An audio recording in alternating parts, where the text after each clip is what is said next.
שלום, שמי חדווה סגל, אני מאמנת אישית. היום אני רוצה לתת לכם כלי לשמר את תהליך האימון. כמה פעמים קורה שאנחנו מתחילים תהליך, נופלים, מתייאשים ולא קמים. אז בואו תשארו בנפשכם שאתם מסתובבים פה ברחובות ירושלים ונופלים על איזה מרצפת סדוקה, אפיים ארצה לכל צחוקם של הסובבים אתכם. מה תעשו באותו רגע? אני משערת שרובכם יגידו שהם קמים באותה השנייה, מתנערים מהאבק וממשיכים הלאה. תארו לכם שהייתם נשכבים על הרצפה, ממשיכים לשכב אחרי הנפילה ולהגיד, כמה נחמד, אם כבר נפלתי אז אני אנוח עכשיו. ממש לא.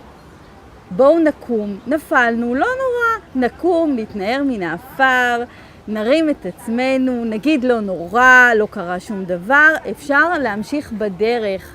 וזהו הטיפ להיום, אל תוותרו, אז מה אם נפלתם? קומו ותמשיכו הלאה.